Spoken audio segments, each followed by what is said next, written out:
મિત્રો, જો ભગવાને માણસને બનાવ્યો તો માણસ ભગવાનને બનાવે છે આડકતરી રીતે. કેવી રીતે? આડકતરી રીતે.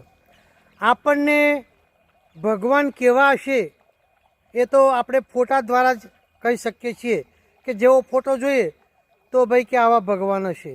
માતાજીનો ફોટો જોઈએ કે આ બાજુ 3 હાથ, આ બાજુ 3 હાથ, અને એવું તો આપણે મને એક માતાજી આવા છે. પણ એ ફોટા કોણ બનાવે છે? માણસ બનાવે છે, ચિત્રકારો બનાવે છે. આ મોટી મોટી મૂર્તિઓ છે, કોણ બનાવે છે? માણસ જ.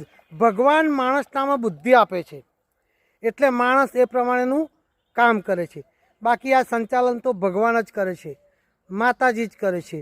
શિવ અને શક્તિ એના થકી આ બધું સંચાલન ચાલે છે અને એ જ પ્રેરણા આપે છે.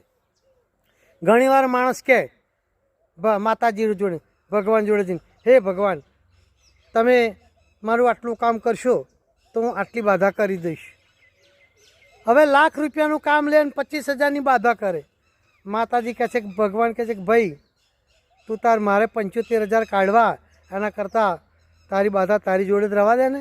જય સે થે. આવું છે મિત્રો. એટલે ઘણીવાર ભગવાને માણસને બનાવ્યા તો માણસ ભગવાનને બનાવે છે. મૂર્તિઓમાં ગણો. હવે ભગવાન તો કેવા હશે એ તો જેને સાક્ષાત્કાર થયો હશે, નરસિંહ મહેતા કે પછી મીરાબાઈ કે જેને જેને ભગવાનનો સાક્ષાત્કાર થાય એમણે જ ખબર હશે કે ભગવાન કેવા હશે ને ભગવાનનું સ્વરૂપ કેવું છે.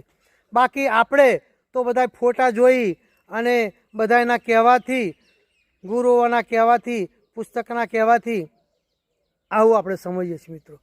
એટલે આ તો બહુ જાણવા જેવી, જેને જ્ઞાન થયું હોય એને જ ખબર હોય ભગવાનને કે ભાઈ કે ભગવાન કેવા છે, એમનું સ્વરૂપ કેવું છે.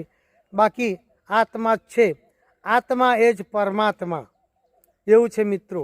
પણ એ જેને પરમાત્માને ઓળખે, આ આત્માને, પેલું ભજન છે ને કે તારે આત્માને ઓળખ્યા વિના રે, લખ 84 નહીં રે મટે રે, આવું ભક્તો ગાય છે. એટલે મિત્રો આત્માને ઓળખો તો જ એનું જ્ઞાન થઈ શકે અને તો જ ભગવાનની પ્રાપ્તિ. આવો મિત્રો છે. ચાલો.